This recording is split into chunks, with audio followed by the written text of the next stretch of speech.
해설 시작하도록 하겠습니다. 자, 시험 문제 푼다고 고생 많으셨습니다. 자신에게 박수! 예, 고생 많으셨습니다.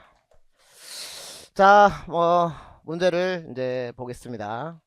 첫 번째, 시험은 이제 교육과정이 변경되면, 특히 변화된 부분, 그러니까 1호랑 비교했을 때 새롭게 등장한, 부분, 단어가 바뀐 부분, 그래서 뭐, 오락실 가면 일본 거 있잖아요. 뭐, 왼쪽과 오른쪽 다른 그림 찾기 뭐, 이렇게 딱딱딱 찍으면, 뭐, 일본말 딱 나오면서, 예, 뭐, 이렇게 하는 거. 그런 거 똑같아요. 교육과정도 바뀐 거 위주로 나오니까, 먼저, 학교에서 이제 학교 자율시간 편성 운영한다. 그래서 지역과 이제, 그러니까 지방 분권화죠. 지역, 그리고 이제 학교 현장 상황에 맞는 수업을 할 수 있도록 그래서 교육과정에 제시되어 있는 교과목 외에 새로운 선택 과목을 개설할 수 있다. 그래서 일반 교육학 내용이죠. 이런 거는. 그리고 학교 자율시간에 개설되는 과목은 지역 학교 여건에 맞게 필요에 따라 학교가 결정하되 학생에게 선택권을 반드시 준다. 학생에게 선택권을 줄 수 있다. 그래서 학교가 어느 정도 폭을 주면 그 속에서 학생이 선택할 수 있도록 한다. 그리고 이제 이 숫자 등장하면 교육과정은 시험에 많이 나옵니다. 숫자. 이게 채점하기가 좋죠.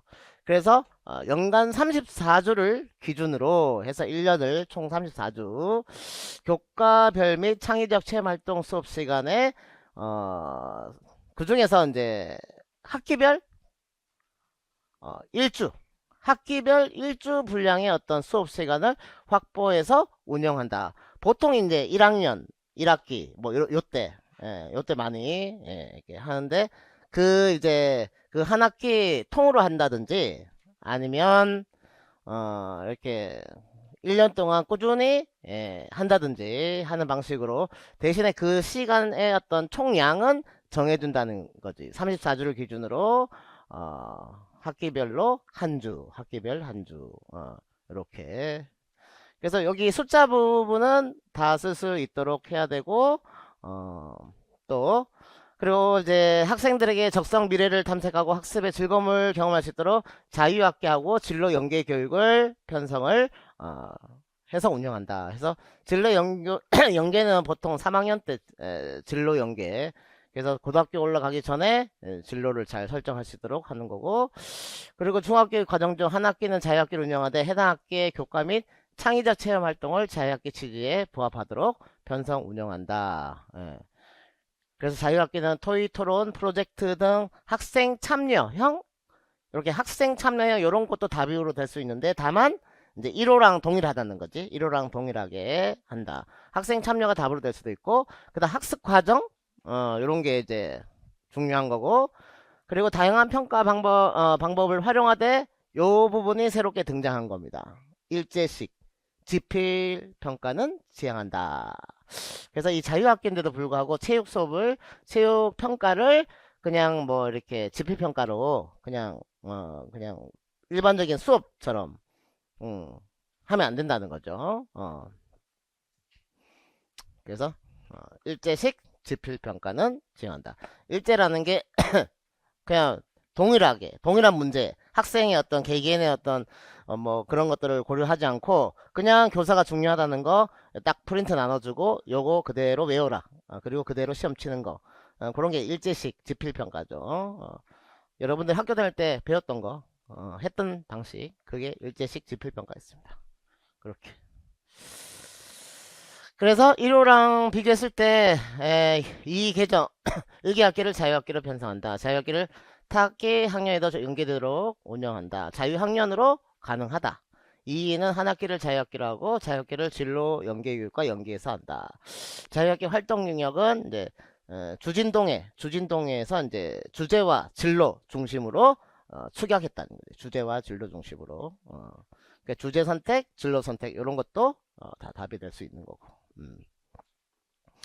그래서 공부를 할 때 어떤 과목은 요거 나올까 안 나올까 고민되는 어떤 내용이 있잖아요. 가령 작년에 윤리 나왔죠. 근데 윤리가 매년 나오나요? 매년 나오진 않죠. 그럼 윤리 공부할 때 불안하거든. 작년 나오는데 또 나올까? 그런 거는 이제 언제 공부한다?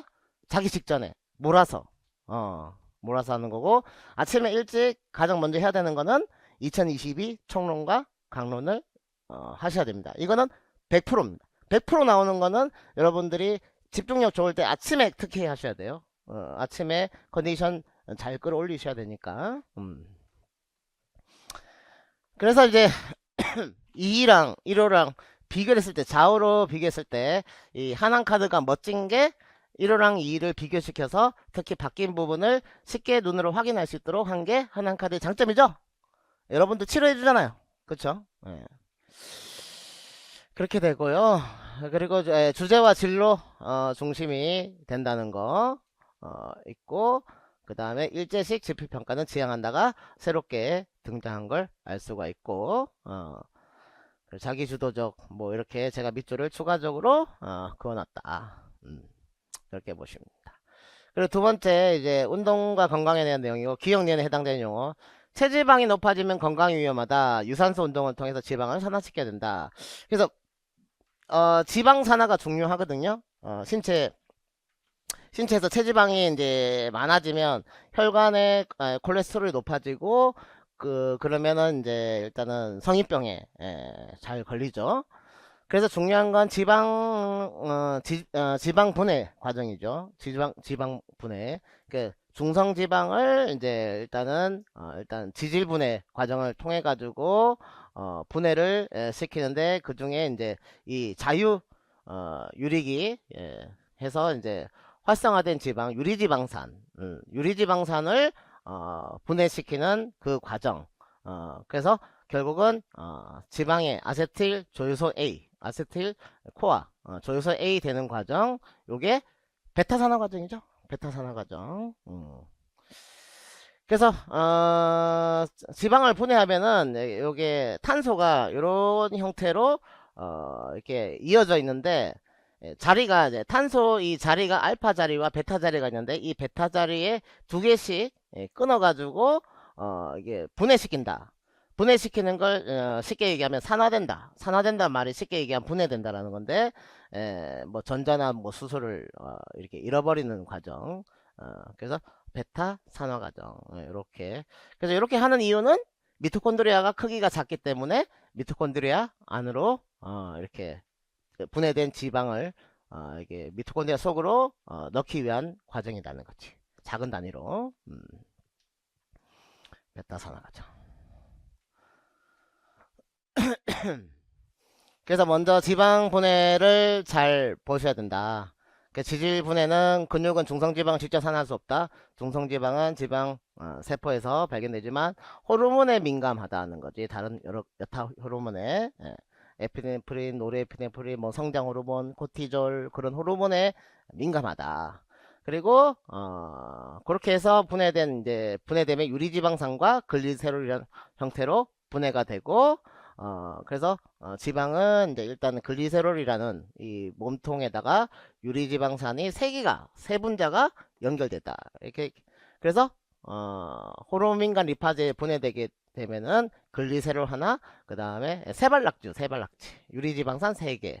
그래서 여기서 다시 베타산화 과정이 이렇게 두 개씩 끊겨 나간다는 거죠. 그래서 그 과정 중에서 이제 이 부분이 기출이 된 적이 있죠. 이 호르몬 민간 리파제를 자극하는 호르몬 하고, 그 다음 젖산 같은 경우는 억제하고, 인슐린도 역시 억제하고, 뭐 그런 게 기출된 적이 있었고, 그 다음에 요 과정이 강력하게 시험에 나올 수 있는 부분이 된다. 유리지방산은 아세트조효소로 그렇게 됩니다. 그리고 혈당과 지방 대사의 관계, 혈중 글루코스 저하는 이제 옥살 아세트산 감소해서 혈액 속에 이 당이 부족하게 되면은 여기서 이제 이 미토콘드리아 내에 이 크랩스 사이클에서 반드시 이 4개의 탄소를 가지고 있는 이 당 성분이 있어야 돼요. 옥살 아세트산이라고. 근데 혈당이 만약에 부족해지면 혈당부터 우리 몸은 채워야 돼요. 혈당은 그 뇌에 연료를 즉시적으로 꾸준하게 공급해 줘야 되거든요. 그래서 만약에 혈당이 떨어지면 사람은 의식을 잃어버립니다. 왜냐하면은 뇌에 연료가 공급이 안 되기 때문에. 그래서 우리 몸은 가장 먼저 제일 중요하게 생각하는 게 혈당 수치를 일정하게 맞춰주는 게 중요하고, 작년에 뭐 혈당 지수가 뭐 시험에 나왔는데, 이제 그건 이게 우리 음식 잘못 먹으면 혈당이 과하게 이게 많아지니까, 많아져도 문제야. 그러면 또 뇌로 갈 때 이제 지나치게 농도가 많아져도 문제고, 또 부족해져도 문제가 된다. 그래서 일반적으로 우리가 운동을 하게 되면 혈당이 떨어지게 되고, 그 떨어진 혈당을 지방이 지방이 우리 몸속에 있는 지방을 많이 태워가지고 혈당을 잘 유지하도록 해야 되기 때문에 이 과정도 중요하다는 거지. 예. 그렇게 됩니다. 이러지 마세요. 그 다음에 운동 역학을 이제 쉬운 문제는 쉽게 가져가고 어려운 문제는 뭐 틀리는 거고. 그런데 역학책 중에서 이제 학회에서 나온 지도사책은 잘 보셔야 됩니다. 그거는 쉽게 가져갈 수 있는 것들을 있습니다. 지도사책, 역학 지도사책이 학회에서 나온 책이죠. 운동역학. 그 중에서 이제 이 분절의 이제 이 움직임 중에 이 말단 분절에서 시험에 다 나왔습니다. 뭐 4번 나왔고요. 회내가 나왔습니다. 말단 분절에 이런 것들이 나왔는데, 그 중에서 이제 이 족관절의 전후면, 좌우측 이 배측 굴곡과 이게 저측 굴곡 일단은 이제 나오진 않았습니다. 일단 그게 아까 뒤에도 제가 이제 일단 냈었고, 그 다음에 이제 이 회전과 관련해서 이게 우리가 뭐 벌림과 모음 동작을 통해서 관성 모멘트 조절해서 이 회전 속도 조절하는 부분도 있는데, 벌림과 이 모음 동작은 이제 중요한 동작인데도 불구하고 아직 이제 이 관절 운동으로 나오진 않았다. 그리고 삼축성 관절, 이제 경관절이나 이제 이 고관절 같은 경우는 일단은 세 개의 축을 이제 다 걸치는 어떤 원추 운동 해서 이제 이 회전 운동, 요거 회선이라고 하죠. 회선 운동, 휘돌림, 요런 것도 있다는 거죠. 그래서 지도사 문제로는 움직임 축 또는 자유도라고 해가지고 이 관절이 가동할 수 있는 부분에서 경척 관절, 우리 뭐 팔꿈치, 무릎 이런 건 한 방향. 그 다음에 안짱 타워는 이제 두 방향. 그 다음에 절구 관절은 이제 이 회선이 가능한 부분에서 삼축성 가장 운동 범위가 가장 크다는 거죠. 대신에 안정성은 조금 떨어지죠. 지도사 문제로도 나왔습니다. 그래서 3 자유도로도 나오고 이렇게 중요하지 않을까. 그리고 이제 생활 속에서 중요한 이제 근육의 움직임 중에서 이제 일단은 수영 우리가 또 많이 하는데 이 광배근의 역할. 그래서 우리 근육은 우리가 이 몸통 중심부에 있는 근육이 이 우리 몸의 조금 먼 쪽 근육을 움직이게 하거든요. 그래서 이렇게 근육이 이제 수축하게 되면 흉근은 이제 이 안쪽에 있으니까 얘가 수축하게 되면 뭐가 옵니까? 상완을 포함한 팔이 안쪽으로 오게 돼 있죠. 그래서 흉근은 안쪽에 있으니까 뭐 밑으로도 당기기도 하고 안쪽으로 모으기도 하고 이렇게 하는 건데, 실제로 근육은 수축하면은 서로 당기거든요. 서로 당기는데 내 몸이 가지 않고 팔이 왜 와요? 팔이 오는 이유는 팔이 관상이 작기 때문이죠. 내가 팔이 이렇게 무거워. 그럼 어떻게 움직여요? 내 이렇게 움직이죠. 이렇게. 방금 춤췄는데. 그 다음 광배근 어디 있어요? 광배근 뒤쪽에 있죠. 그럼 만약에 뒤쪽에 있어 팔이 이렇게 있다. 그럼 광배근 밑에 있으니까 어떻게 해요? 끌어당길 거 아니에요, 밑으로. 그쵸? 예.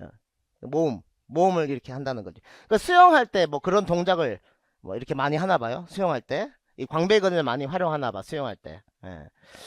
그래서 특히 이제 이 광배근은 이제 수영 선수 근육을 한다. 그러니까 이렇게 많이 활용되는 거, 이 광배근의 역할. 팔을 펴거나 그 다음에 몸을 안쪽으로 돌리거나.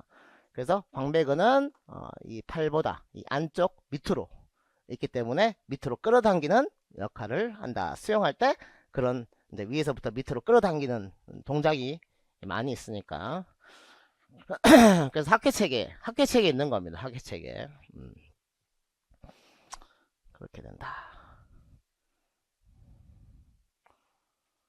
그리고 회전과 관련해서 관성 아직 진도가 안 맞기 때문에 관성 모멘트 그 다음에 뭐 각속도 회전과 관련해서도 중요하다. 그리고 4번에는요 탁구 결승에서 우승한 것은 이제 노력 때문이야. 지난해 결승했는데 그건 운 때문이지. 너는 무슨 평을 갖고 있구나. 그래도 부럽다. 아무리 노력해도 예선에서 탈락만 하는데 능력이 부족하겠다. 운동은 타고나야 하나봐. 해서 우승한 것은 노력 때문이고 패한 거는 운 때문이다. 아주 이제 자기 어떤 정서를 기분 좋게 만드는 자기 고향, 자기 위주 편향이 된다.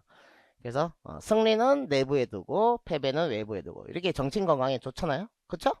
합격하면 내 탓이고 떨어지면 강사 탓인 거지. 이채민 개새끼가 뭐 똑바로 안 해가지고 틀린 거는 저 탓하시고 맞춘 거는 본인 탓. 이렇게 하면은 정신 건강에 좋죠. 당연히. 그 다음에 학습 때 무기력 가지고 있다 해서 남들보다 더 열심히 해봐. 노력으로 능력을 변화시킬 수 있다 해서 이겨서 민수는 그에게 동료 연구에 제시한 능력으로 노력 변화가 가능하다. 성장 가능하다. 고정된 게 아니고 성장 가능하다. 이렇게 볼 수가 있습니다.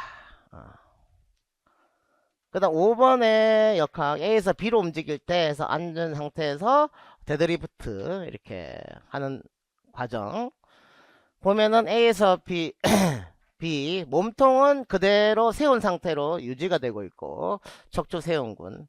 그다음 엉덩이 관절은 올라가면서 여기서 이 신체를 기준으로 어디로 간 거죠? 신체를 기준으로 뒤로 간 거죠. 해박적 자세로 돌아간 거죠. 일어서게 되면은 해박적 자세로 뒤로 가는 겁니다. 그러면은 뒤쪽에서 누군가가 당기지 않았을까요? 맞죠? 뒤쪽에서 당겼으니까 뒤로 가는 거 아니에요? 제가 갑자기 뒤로 가면은 뒤에서 누군가 저를 당긴 거 아니에요? 그쵸? 뒤에서 당겼는데 제가 앞으로 갈 리는 없잖아.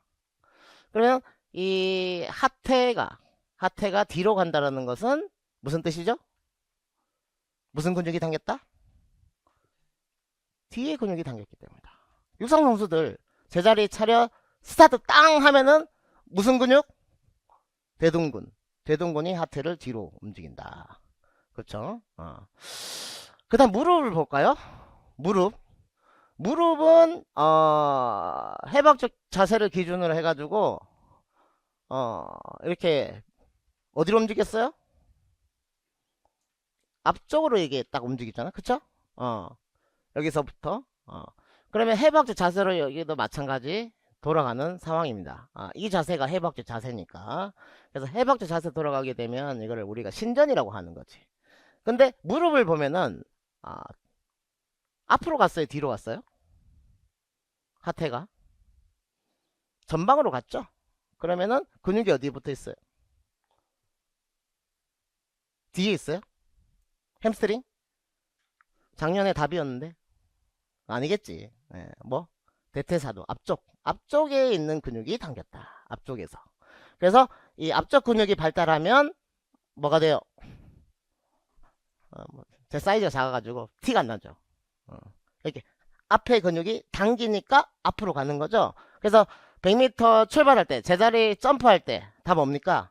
무릎을 펴는 걸로 시작하는 거죠. 펴는 거. 그러면 앞쪽 근육이 수축해서 앞으로 편다. 해박적 자세로 들어간다. 그렇게 되는 거고.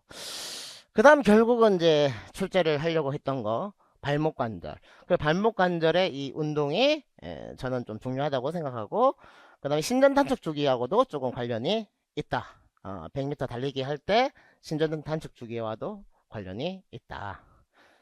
그래서 보면은 발목 관절을 보면은 이게 발이 이렇게 있으면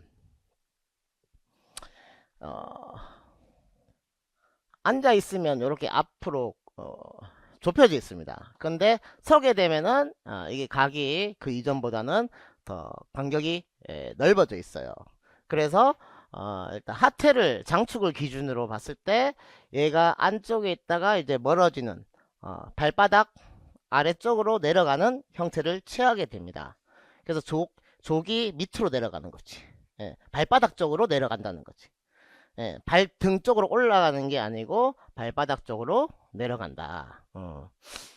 그래서 이렇게 일어서게 되면은 어, 굽혀져 있다가 이렇게 펴지는 효과가 있다.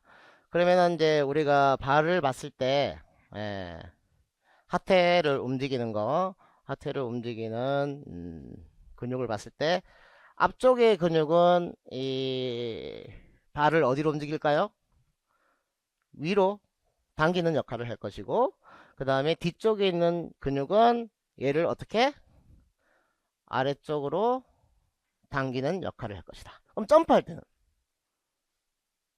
때는 이 뒤쪽 근육이 있을까요? 앞쪽 근육이 있을까요? 점프할 때 뒤에죠. 혹시 시각에 장애가 있는 거 아니죠? 여러분들 앞쪽 뒤쪽을 지금 예. 그래서 아니 이게 발성이 안 되나?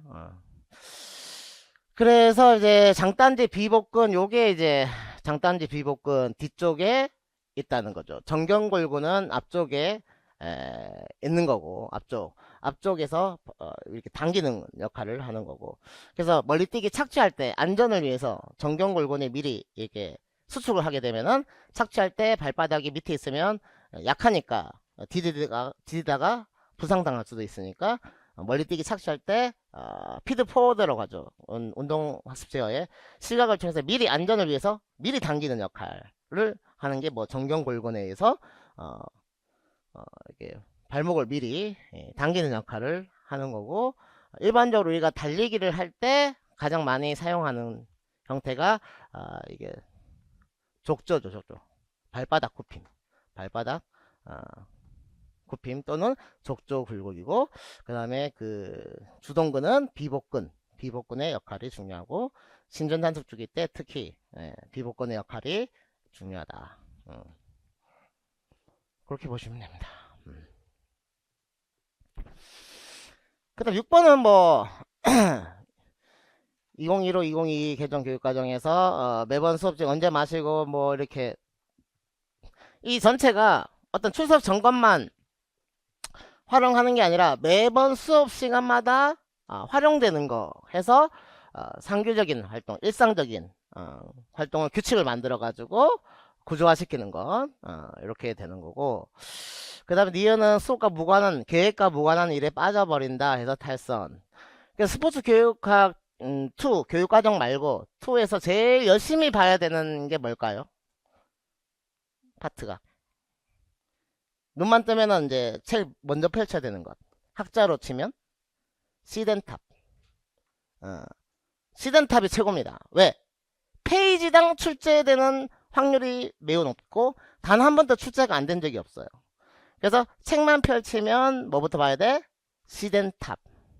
얼마나 탑이면 욕하면서 탑이라고 하잖아요. 시덴탑. 그 다음에 두 번째가 매칠러입니다. 매칠러가 100% 나오면서 대신에 시덴탑보다 안 좋은 건 양이 많아. 그래서 뭐부터 봐? 시덴탑부터 씹어먹을 정도로 보시고, 그 다음에 봐야 되는 게 매칠러입니다. 그 다음에 보는 게 이제 뭐 모스턴이 되는 거고, 뭐 링크가 되는 거고, 뭐 그렇게. 링크랑 모스턴은 잘 안 나올 때도 있어요. 간혹 가다가. 얼마나 억울해요. 그쵸? 억울하잖아. 그러니까 뭐부터 봐야 돼? 시덴탑 보시고, 그 다음에 뭘 봐야 돼요? 메시를 봐야지. 그래서 축구 선수도 메시가 최고죠. 우리 스포츠 교육학 2도 메시가 최고입니다. 매칠러, 시덴탑. 근데 우리는 시메라고 불러야 돼. 시덴탑이 더 중요하니까. 이렇게. 그래서 이제 보시고요. 그 다음에 자유학기 해서 연계해서 네 가지 공통적인 게 두 가지가 있는데 진로 탐색 외우시고요. 그 다음에 이번에 주제 선택. 예. 그래서 삭제가 두 개가 됐어요. 동아리와 예술체육 활동은 다른 것과 중복이 된다 해서 삭제가 되었고, 그래서 주제 선택하고 주선, 그 다음에 진로 탐색. 예. 그래서 소개팅을 해줬거든요. 소개팅을 해줬는데 시간이 남아서 자유시간에 주선자를 했어요. 주선. 근데 둘 다 표정이 안 좋은 거야. 뭐를 흘려요? 진땀을 흘려요. 예? 주선자 했는데 진땀을 흘려. 분위기 안 좋네? 분위기 안 좋아. 그런 경우 많나 봐. 그래서 2022 때는 이제 이 주제 선택, 진로 탐색. 주선자가 진땀 흘린다. 주선, 진땀. 자유학기. 그렇게 외우시고요. 근데 학교 스포츠 클럽 활동의 이 목표 부분이 조금 이제 손을 봤습니다.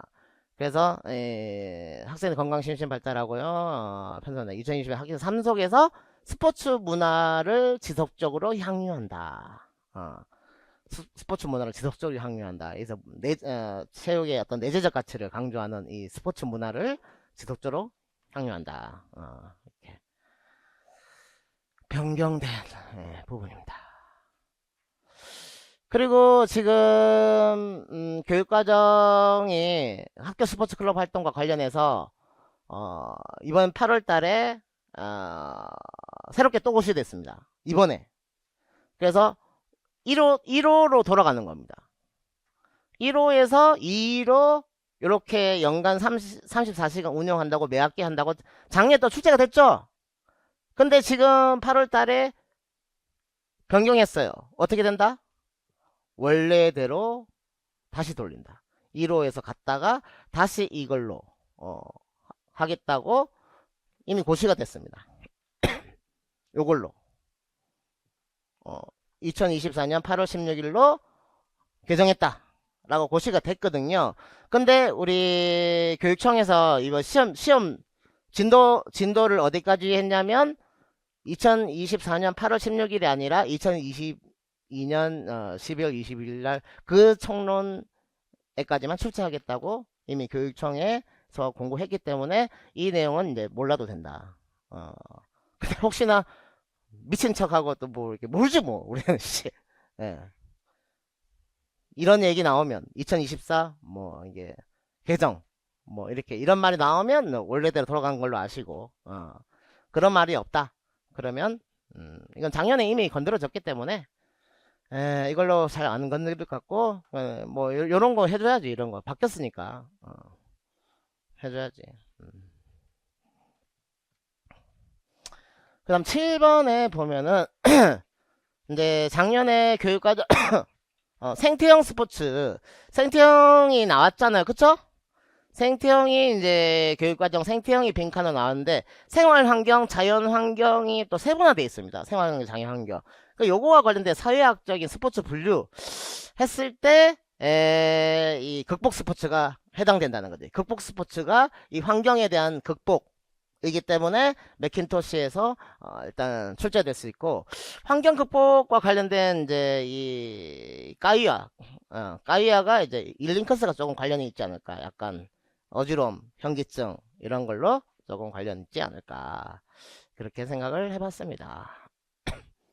사회학에서 이제 앞쪽에 개관과 같은 그 부분에서 조금 작년에 또 출제가 많이 있고, 뭐 문명화 과정이라든지 뭐 구트만 뭐 이런 게 출제가 됐었는데 그래서 뭐 가이아가 출제 안 됐고 맥킨토시가 안 됐다. 학회 책에 있음에도 불구하고 이렇게 볼 수 있고, 그 다음에 이제 스포츠의 특징 두 가지 해서 학회 책에도 있고 스포츠의 두 가지 요소 스톤과 코클리 재인용 한 부분.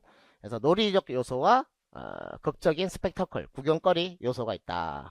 놀이는 순수 자발적인 즐거움, 그 다음에 극적인 구경거리는 약간 프로와 같은 느낌의 외적 보상과 관련된 내용, 극적 스펙터클.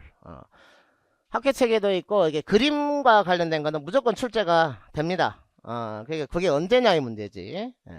무조건 출제가 됩니다. 무조건 학회 책에 있습니다. 스포츠 사회 학회. 그 다음 8번 체육사의 사상가가 계속 나오고 있습니다. 사상가. 한국은 거의 종목 위주로 나오고 한국체육사는 작년 한국체육사 안 했는데 한국체육사는 거의 종목 위주. 그 다음에 서양체육사는 사상가 아니면 사상, 역사지만 사상 또는 사상가. 그거는 이제 무조건 보셔야 돼요. 자세하게.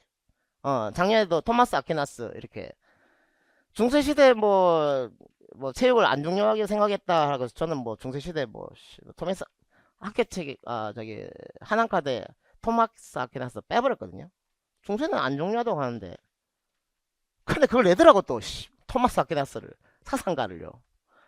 그래서 최근에 안 나온 영역이 고대 그리스입니다. 예, 물론 이제 아리스토텔레스가 나온 적이 있었죠. 22년도인가 나온 적이 있었는데 소크라테스, 플라톤 이런 거 그냥 무시하면 안 되겠더라고. 그래서 이렇게 사상가에 대해서 조금 자세히 좀 봐야 되지 않을까. 그리고 소크라테스와 플라톤은 이제 조금 이원론적인 관점이고 어떤 신체보다는 약간 정신 이런 것들을 강조했는데 아리스토텔레스는 조금 실제론이고 육체를 강조하고 좀 우리 체육에 가깝죠.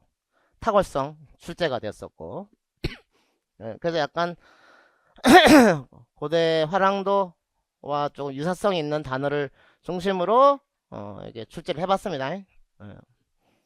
여러분 보시면 되는 거고. 그래서 체육사를 본다 하면은 일단은 사상가, 사상 그리고 종목 그 세 개를 계속 보시면 됩니다. 중심을 잡아가지고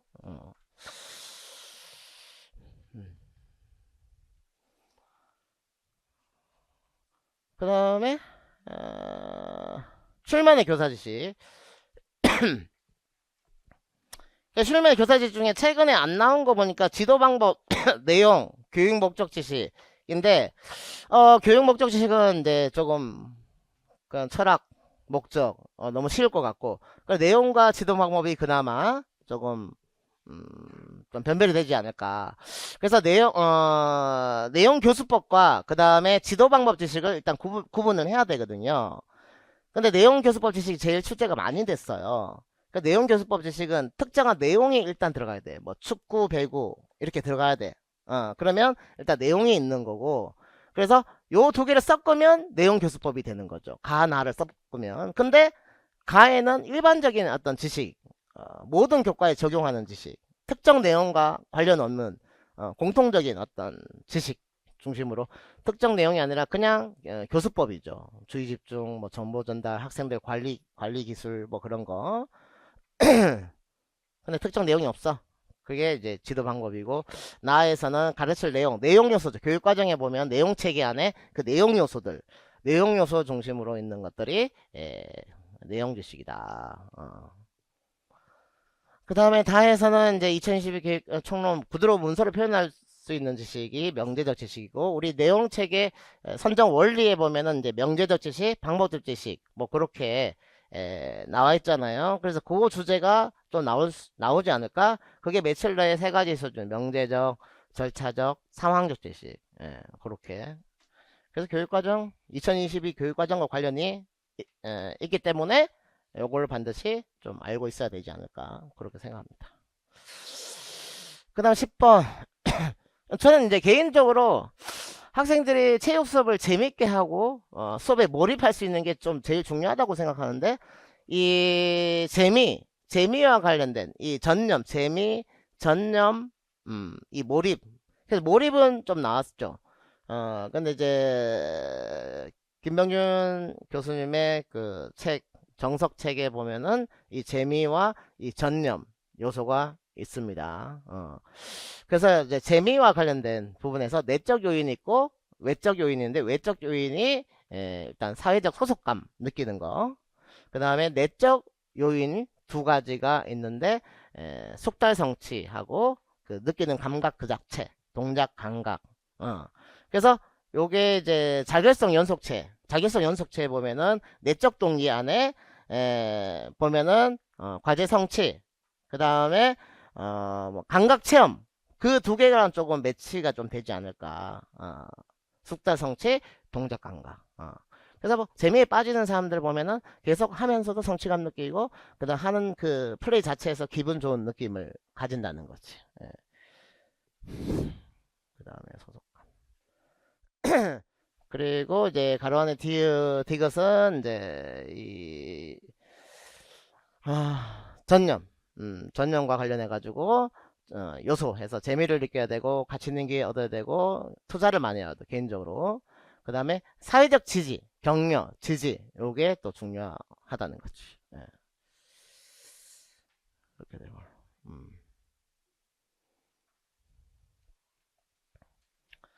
그 다음 11번에 보면은 농구 1번 등번호죠. 대구 4번. 그냥 번호를 부여한 거죠. 이 명명 척도죠.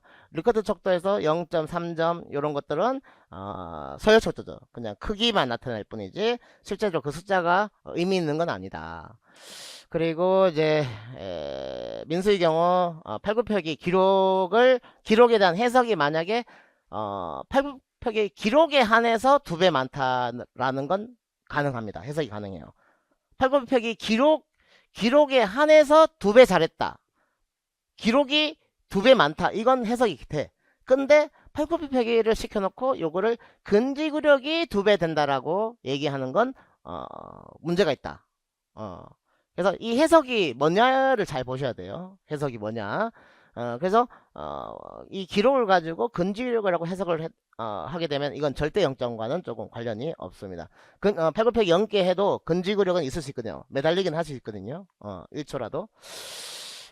그렇기 때문에 여기 해석에서 수리적 특성을 물어본 게 아니라 이 척도 자체의 특성, 크기, 서열, 동간, 그 다음에 절대 0점 여기서 물어본 거죠. 이 절대 0점에 대한 내용을 대고 매개 변인의 어떤 인과관계와 따른 변인 유형 시험에 나온 적이 있었고 그래서 이 가운데 이 트레이닝에 대해서는 종속변이지만 학생 자존감에 대해서는 이 독립변이 될 수 있는 이 중간 매개변인 사이 매개변인 이렇게 출제를 해봤습니다. 이렇게. 그 다음 12번은 요거는 이제 이 소희영 교수님이 파워운동 생리학에 보면 연구 문제로 에너지 대사에 있는 부분을 출제를 연구 문제 거를 했습니다. 작년에 뭐 복사라든지 이게 좀 나왔더라고요. 그래서 연구 문제 일단은 출제위원이 직접 만든 거라서 일단 연구 문제 저거 다 낼 웬만하면 다 낼 거예요. 저기 있는 거 다 낼 거고 그 기출문제 아닌 연구 문제 저기는 기출문제도 있지만 기출문제 아닌 자기가 새롭게 만든 것도 있거든요. 그런 부분. 그리고 이 가로 안에 이 기억에 대한 이 대사 과정, 포도당 이 분해에 따른 유산소 과정, 포도당 한 개가 일단은 여기서 해당 작용, 해당 과정이 일단 일어납니다. 그래서 해당 과정이 일단 일어나는데 여기서 미토콘드리아 밖에서 일단 일어나죠. 그래서 일단 혈액 속에서 들어오게 되면은 통과할 때 뭘 써요? 1ATP를 씁니다. 가인산분해 요소에서 인산기 하나를 딱 붙여요. 그래서 포도당 6인산이라고 해서 인산기 하나를 포도당에 인산기 하나를 붙입니다. 6번째 탄소에 인산기 하나 붙여요. 그래서 여기서는 이제 지금 이 그 2라는 뜻은 어디서 온 거다? 이 당분해가 근육 속에서 온 거다? 아니면 혈액에서 온 거다? 혈액에서 왔다는 거죠. 이거는 혈당 포도당이라는 증거입니다. 이게 만약에 3ATP면 여기서 온 연료는 뭐다? 근글리코겐이라고 얘기를 해야 됩니다. 그게 답의 근거가 돼요. 그래서 만약에 이제 여기서 이 과정이 일어나고 그 다음에 이 NADH가 만들어지는데 요거는 나중에 유산소 과정에서는 전자전달계에 가서 이렇게 환산이 됩니다. O 플러스가 돼요. O 플러스가 전자전달에 가서 환산이 된다. 그래서 이 과정에서 유산소 과정은 최종적으로 7이 만들어지고 무산소 과정은 이제 여기서 끝나버리고 얘가 없죠. 그래서 2로 끝나게 됩니다. 무산소 과정은 2로 끝나게 돼요. 그래서 차이는 5가 차이 납니다. 5가 차이 난다. 그래서 책에 따라서 이 NADH당 뭐 1.5, 2.5 막 계산이 다 달라요. 책마다 다 달라요. 그래서 그냥 이런 걸 주고 여기서 해석할 수 있는 정도는 나올 수 있대. 이게 최종적으로 이게 뭐 32다, 38이다, 39다 이 책마다 다 달라. 그래서 그런 건 낼 수는 없고 여기서 이런 과정은 낼 수 있다. 그 다음에 이제 크랩스 사이클에서는 어, 기출이 됐죠. 객관식의 기질 수준 인산화가 여기도 있고 여기도 있는데 직접적으로 그 기질이라고 한다면 효소에 작용하는 이 연료의 어떤 과정에 있는 산물들은 다 기질이에요. 그래서 거기서 직접적으로 ATP를 뽑아낼 수 있으면 기질 수준 인산화가 되고, 그 다음에 이제 전자전달기에서 이렇게 다 NADH라든지 FADH가 다 이제 전자전달기에서 ATP로 바꾸죠.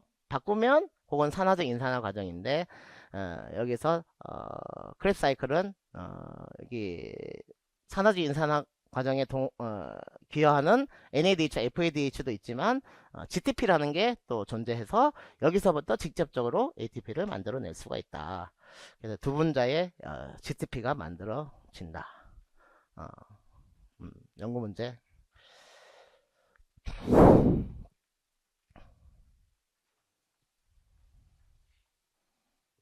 됐고요.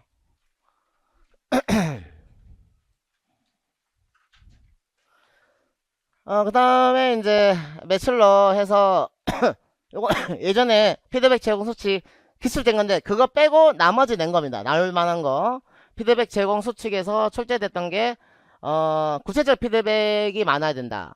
그 다음에 즉각적인 피드백이 효과적이다. 출제가 됐었고 그래서 요게 출제가 될 수 있다는 거지. 교전적 피드백이 부정적 피드백이 효과적이다.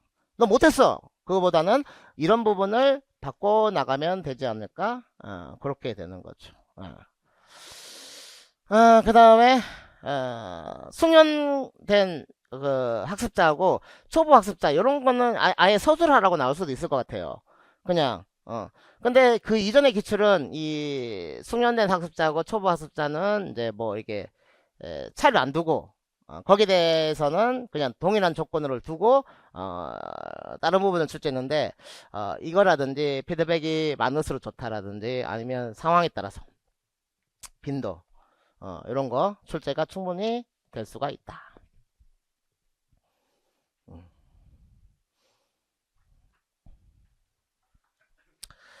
그럼 사회학에서 작년에 이제 앞쪽에 이제 문명화 과정 이런 게 이제 좀 출제가 됐었고 그래서 스포츠 세계화 동인해서 체육 사고도 조금 이제 관련이 있어요.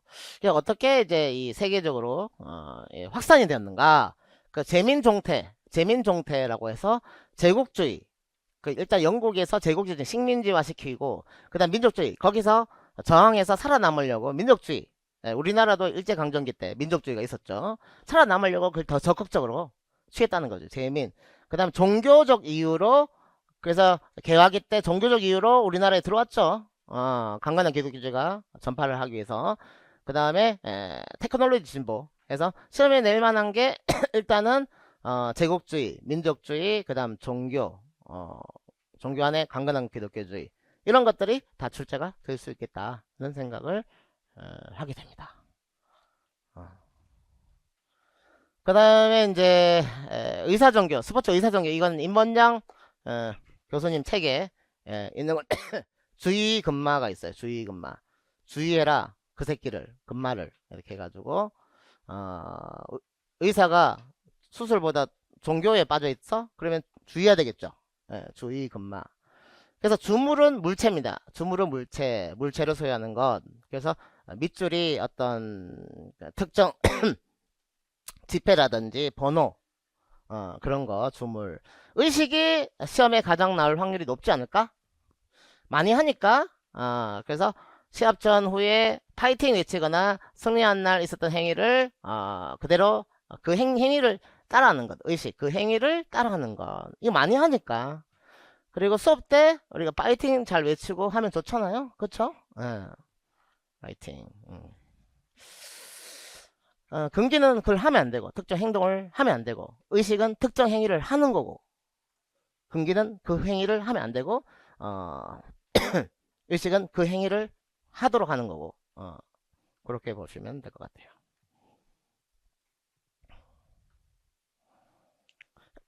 작년에는 이제 박보현 교수님이 쓴 사회학책에서 조금 출제가 많이 나왔던 것 같아요. 그 색인 쪽으로 해가지고. 그래서 제 책은 이제 조금 장점이 색인이 박스 처리되어 있다는 거지. 색인이. 예. 그래서 제 한학 치료라든지 제 교재 보면은 네모 박스 된 글자들 있잖아요. 그게 다 색인이고 출제위원들이 지금 다 그거 보고 출제를 하고 있거든요. 그래서 이제 이거 기본도는 생략하고 그다음 파워 이것도 마찬가지 주요 용어가 다 세 개네요. 주요 용어가 다 세 개. 색깔 다른 글자들 보면 되고. 요 기출이죠. 기출이고 케미스 벡터 같은 현장 개선 연구. 요거 뭐 어렵지 않을 것 같고. 그 다음에 전문성 있는 체육교사. 계독교 철자반 해서 이렇게 빈칸을 쳤고 시험에 나올 수 있는 내용이에요. 보시면 크게 해석할 건 없고요. 그 다음 요거도 색인입니다. 색인. 요거 기본운동 생리학 색인입니다. 화학적 삼투. 화학적 삼투. 그 화학이라는 게 이제 여기서 수소가 있는데 수소는 이제 두 개를 구성하고 있거든요. 전자하고요. 그 다음에 양성자를 가지고 있습니다. 그래서 만약에 전자가 빠졌다. 그럼 수소를 이렇게 표현하죠. H 플러스라고. 그럼 이게 이 화학적으로 이게 양에 따라서 이게 확산이 한쪽 방향으로 흐르는 확산 현상이 나타나요.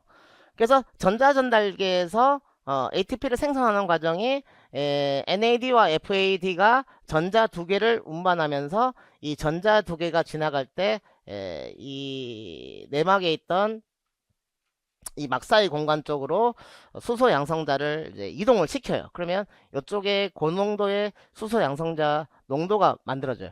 그래서 여기서부터 이쪽으로 이렇게 확산하는 걸 화학적 삼투라고 합니다. 화학적 삼투. 근데 그게 이제 이 주요 용어에 있습니다. 주요 용어 뭐 파운동 생리학에도 있는 거고 화학적 삼투라는 게.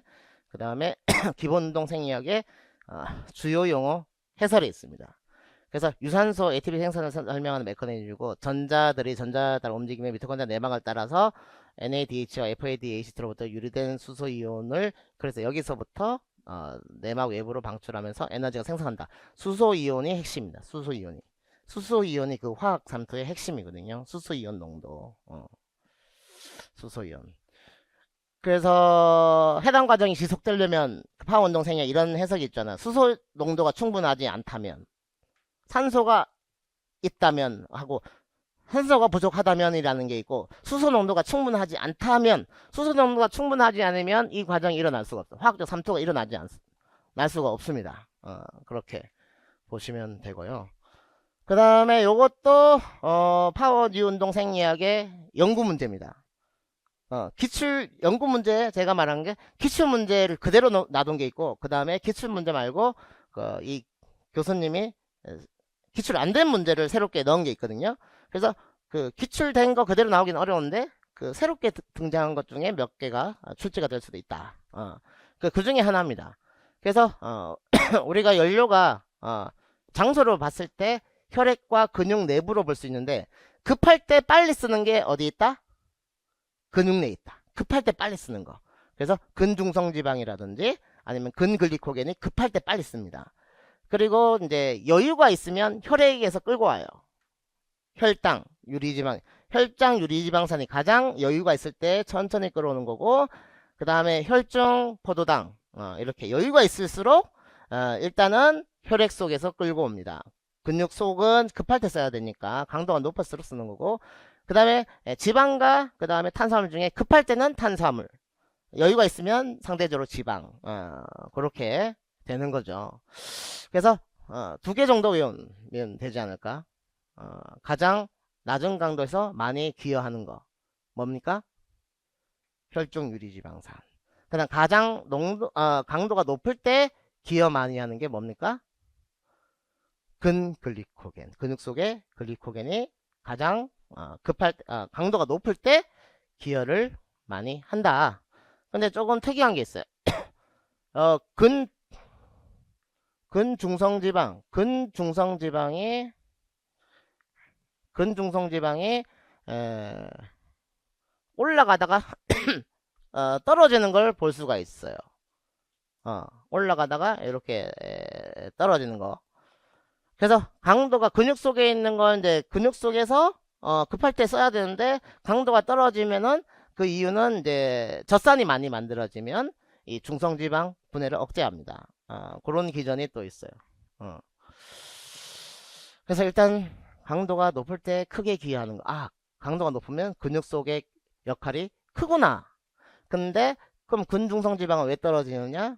젖산이 분해를 또 억제하는구나. 그 다음에 제일 중요한 건 근글리코겐. 음,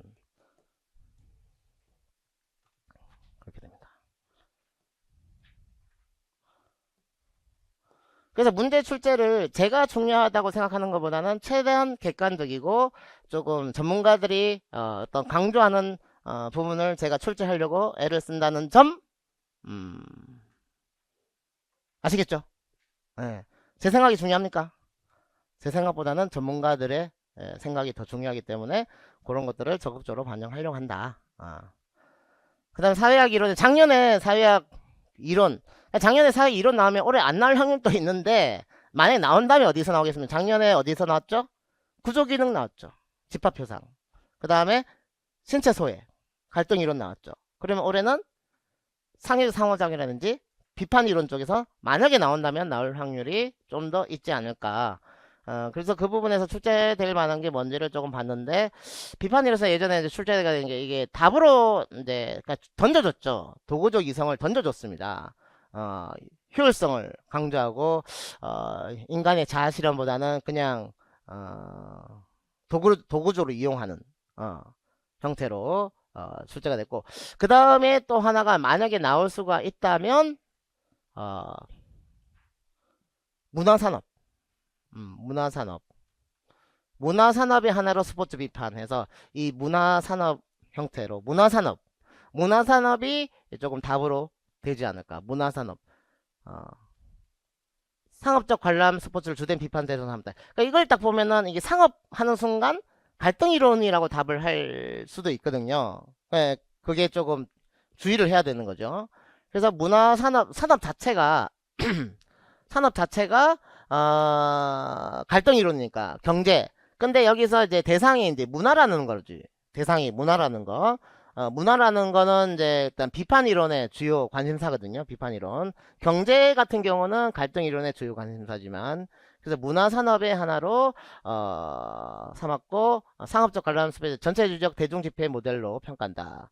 그래서 대중매체와 결합해서 문화산업의 핵심이고 말초 자극을 주고 무비판적으로 수용하도록 해서 어떤 사고를 조장한다는 거지. 그래서 이게 더 확률이 높을 것 같아요.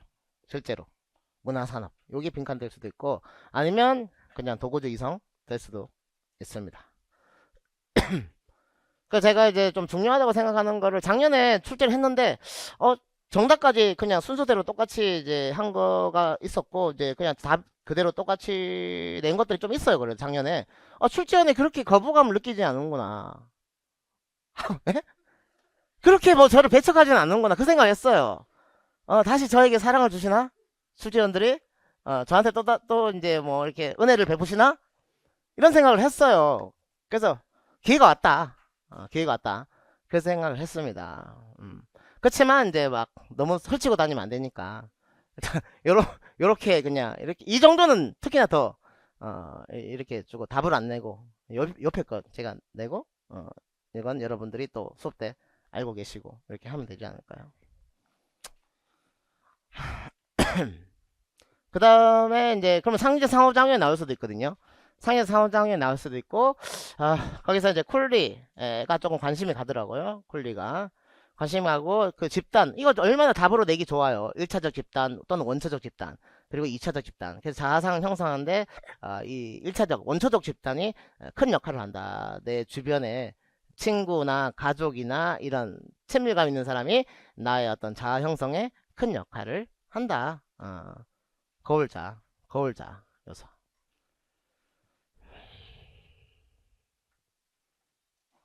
음.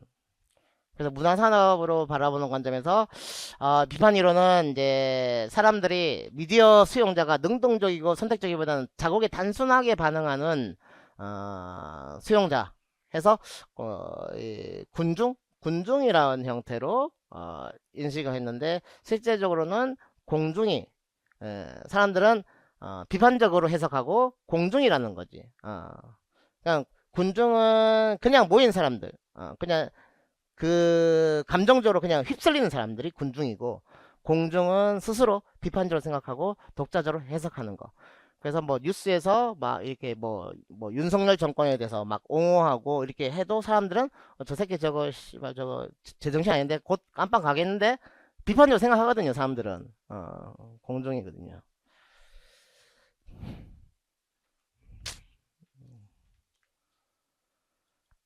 그래 이런 것들이 다 작년에 박스로 처리된 것들이 답으로 나왔어요. 집합표상이라든지 신체 소외라든지 이런 게 다 답으로 나왔고 그런 것들이 빈칸으로 될 수도 있다.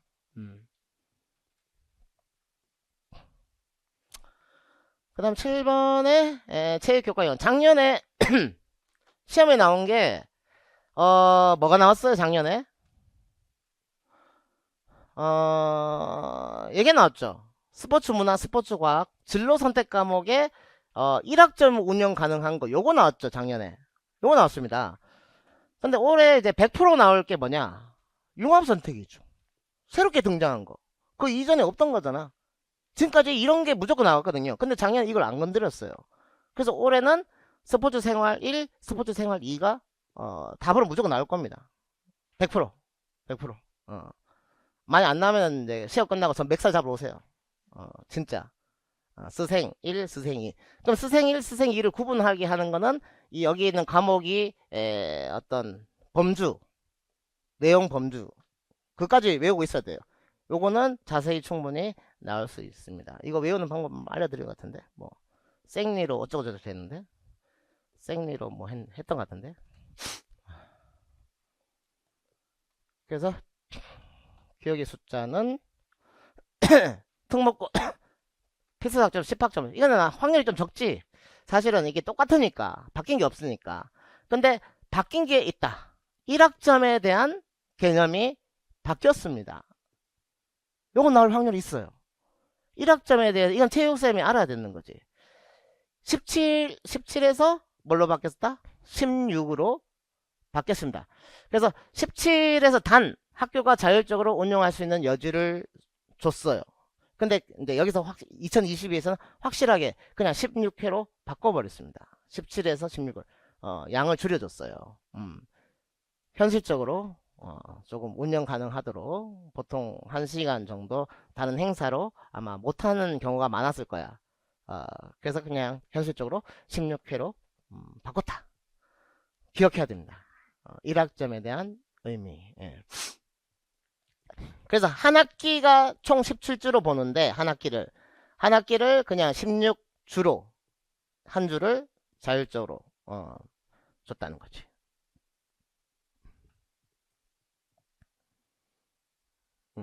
됐습니다. 그 다음에 스포츠 생활 1, 스포츠 생활 20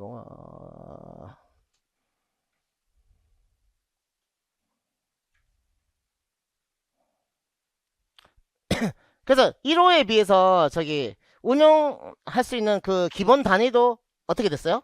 5에서 3으로 줄었고 또 심지어 2학점인 것도 있고 그 이유가 뭡니까? 선택을 많이 하게 되면 이 단위들이 작아야 돼요. 덩어리가 작아야지 여러 과목을 지금 크게 3개 주제로 잡아줬는데 일진용에서 일진용으로 잡아줬는데 그러면 덩어리를 작게 해줘야지 이게 다 여러 가지를 선택하도록 유도하는 거거든요. 그래서 뭐 일반 선택도 선택하고 진로 선택 선택하고 융합 선택도 선택하도록 유도하는 건데 여기서 덩어리를 크게 5로 해놓으면은 실제적으로 그렇게 운영하기 어렵다는 거지. 그래서 3으로 줄이고 2로 줄이고 한 겁니다. 아시겠죠? 예. 실제 학교 현장에서 여러 교과서를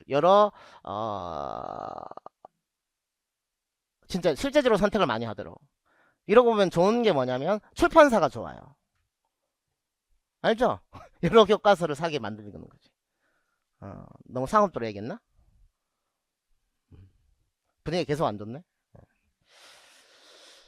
자, 그 다음에 신체활동 조사, 집중경향치, 명명철도 자료의 경우 작년에 이제 그 체육 추천평가가 학회책이 나왔습니다. 책 추천평가도 학회책이 나왔어요. 사회학도 학회책이 나오더니 처음에는 체육사 책이 나왔거든요. 근데 이제 지도사가 나오면서 생리학회책도 나오고 그다음에 역학책도 나오고 뭐 이게 여러 가지 책들이 학회책들이 이제 두두둑 나오는데 작년 체육 추천평가도 학회책이 나왔어요. 근데 이제 거기가 문제가 뭐냐면은 이제 중고지향에서 타당도 신뢰도는 아예 빠뜨렸더라고요. 그래서 제가 아는 특정기별 교수님한테 전화해가지고 중고지향이 없네요 했더니 씨발 그거 없냐고 그 빨리 넣으라고 지시해야겠다 하면서 막시 얘기하더라고요.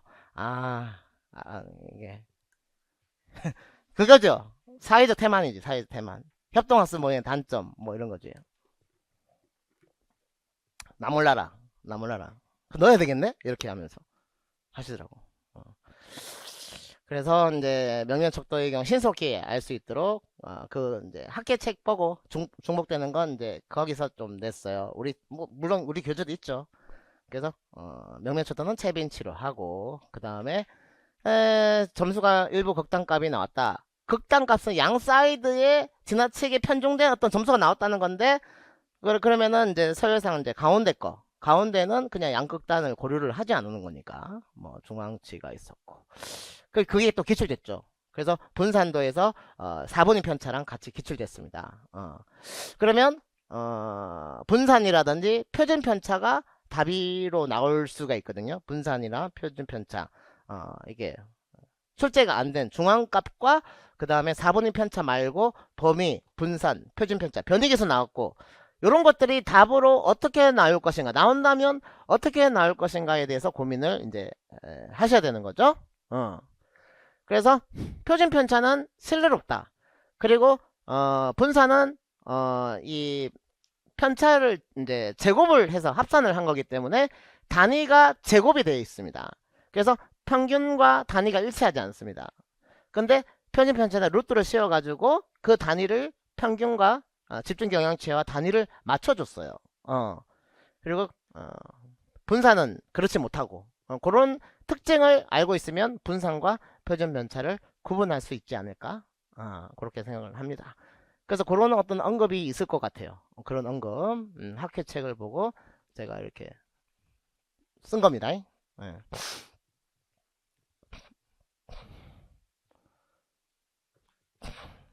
그럼 작년에 이제 한국체육상 안 나왔어요. 근데 나온 거 보면은 다 신체 활동이야. 그냥 한국체육상. 근데 화랑이나 이런 거도 조금 자세히 나오고 뭐 고려의 강해제라든지 아니면 조선시대 어떤 과거 제도라든지 뭐 그런 거 조금 건드리고 그 다음에 일제강점기는 일본 거라서 그러는 건지 일본 싫어해서 그런지 뭐 그렇게 잘 안 나오는 편은 아니고요. 그 편력이 나왔었고 자주 나왔었죠. 그 편력 안 나온 게 뭐죠? 입산수행입니다. 입산수행. 입산수행은 뭡니까? 그냥 산속에 들어간다는 거죠. 산속에 들어가서 수행한다는 거야. 근데 편력은요. 명산대천. 산도 가지만 천도 간다는 거지. 예, 강도 가고 강도 보고 산도 보고. 근데 입산수행은 산만 간다는 거지. 입산수행. 산으로 국한시켜. 그래서 만약에 이게 산 얘기밖에 없으면 입산수행이다. 입산수행이다. 그래서 거기서 예전에 지금 산은 뭐가 없어요? 지금 산은 호랑이도 없고 늑대도 없죠? 근데 예전에 산은요. 호랑이도 있고 곰도 있고 늑대도 있고 다 만나면 죽는 것들이야. 그러니까 정신적으로 강인할 수밖에 없겠지. 예, 그렇죠. 우리 어머니만 해도 1950년생인데 산에서 이게 나물 캐다가 저쪽 위에서 호랑이가 쳐다보고 있는 경험을 했대요. 그 사람들이 덜덜덜 떨었어요. 나물 캐고 있는데 저쪽 위에서 호랑이 보고 있었다니까. 1950년생이거든요. 55년인가 뭐 몇 살 때더라. 하여간 그런 경험 했대요. 호랑이 싸워서 이길 수 있어요, 여러분. 정신적으로 일단 강해야 되겠죠. 등 돌리면 무조건 먹힙니다. 눈을 보고 있어야 돼. 마이클 잭슨 춤춰야 돼요. 예, 등 돌리면 무조건 그 본능적이야. 등만 돌리면 동물원에 그 뭐 유튜브 짤도 있잖아. 어린아이가 등 뒤돌아보고 있으니까 호랑이 달려와가지고 덮치는 거. 눈만 쳐다보고. 그러면 머리 뒤에도 눈이 있다라는 걸 예, 상황 파악할 수 있는 모자를 머리 뒤에 눈이 있는 걸로 딱 쓰고 달려가야지. 그 다음에 지금 교육과정이 2022 체육과 교육과정이 뭘로 바뀌었죠?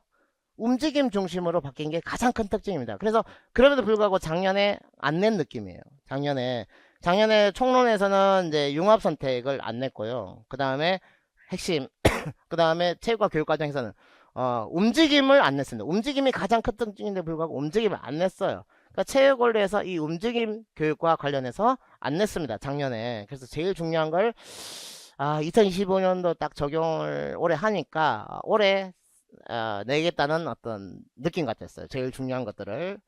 그래서 이 움직임 교육사조가 등장한 게 가장 큰 특징이 이게 학문적 성격을 정당화하기 위한 목적으로 이 움직임이 막 발달됐습니다. 그래서 그 명칭에 인간 움직임의 예술과 과학 측면을 얘기하는 게 이 체육의 학문적 성격을 정당화하는 거지. 그래서 이 이론서 자체도 인간 움직임 예술과학이라는 게 이 이론서의 명칭입니다. 이론서 명칭이 인간 움직임 예술과학이야. 그래서 요 부분 그다음 이 움직임 교육의 교육적인 가치를 정당하는 명칭은 그냥 움직임 교육이고 교육적 측면. 그러니까 지금 교육과정은 일단 이 움직임을 중심으로 교육과정을 구성했다. 가장 큰 특징이다. 그다음 그다음 체육 수업 모형에서 요거는 무조건 이제 외워야 되는 거지. 그래서 뭐 학습 영역 우선순위라든지 주도성 프로파일이라든지 학습 선호도라든지 요런 거는 거의 나옵니다. 걔들이 뭐 돌려가면서 계속 나와요. 무조건 다 외워야 되는 거야. 그래서 일단은 학습에 대한 태도, 그 다음에 동료에 대한 시각, 수업 절차에 대한 반응 해가지고 참협, 독 있고 회피, 경쟁, 의존 요 틀을 자체를 일단은 머릿속에 일단 알고 있어요. 그래서 학폭에 대한 태도가 안 좋아서 참회했지만 학퇴, 참회, 교동시에 협경 노력했다. 교사 동료와 교동시에서 협경 노력했지만 수업 절반을 뭐 의존했다. 수업 절반을 뭐 의존했다. 뭐 말이 잘 안 되지만 뭐 그래서 이제 보면은 이 왼쪽에 있는 참협독에 있는 애들, 그 다음에 회경의에 있는 애들 묶어가지고 제가 밑에다가 표현을 했고 요렇게 연결되는 거 T자로 연결되는 거 협동으로, 그 다음에 C자로 되는 게 스포츠로 이렇게 했고, 동료 교수가 요렇게 학습자, 요렇게 개인 교사 이런 식으로 제가 시각화해 가지고 이 자료를 정리한 거거든요. 시각화해 가지고 보시면 될 겁니다. 그 다음에 수업 모형 적용해서 이 움직임 교육, 그래서 교사수 방향에 보면은 이제 이 움직임과 관련된 교사수 방향이 있잖아요. 그 그림 안에 명제적 지식, 뭐 방법적 지식, 뭐 이렇게 그림이 있고 가치 태도도 있고 한 그 그림 안에 보면은 이 움직임에 대해서 있죠. 그래서 움직임 요소, 움직임 기술, 그 다음에 움직임 뭐 전략 걔들 있잖아요. 그 2022 교육과정 교사수 방향에 보면은 움직임 체계적 뭐 이게 뭐 발달을 위한 뭐죠?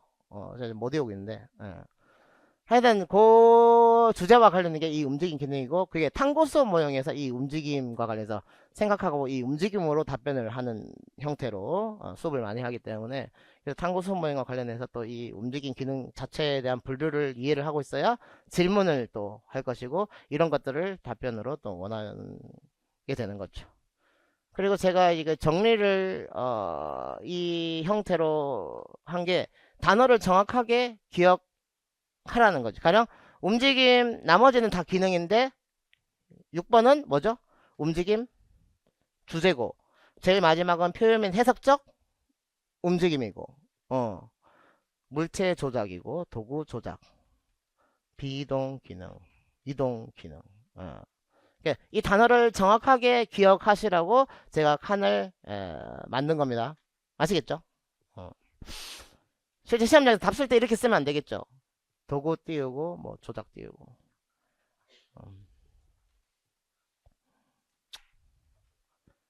그 다음 10번. 그래서 올해는 움직임이 좀 나오지 않을까 그렇게 생각합니다. 작년에 다이나믹 시스템 이론 나왔으니까 그 전에 또 이제 정보 처리 이론, 도식 이론 나왔고, 그 순서가 이제 생태학 조금 나올 차례이지 않을까?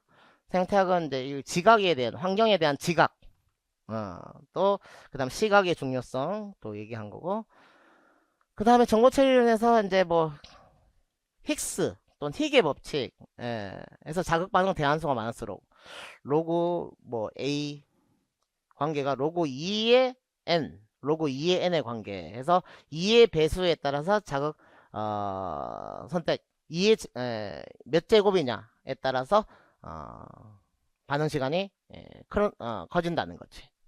그래서 이 내용 자체는 뭐 크게 어려운 내용은 아니고 뭐 지도사에도 출제된 거고 그렇게 출제했습니다. 뭐 내용은 어렵지 않으니까.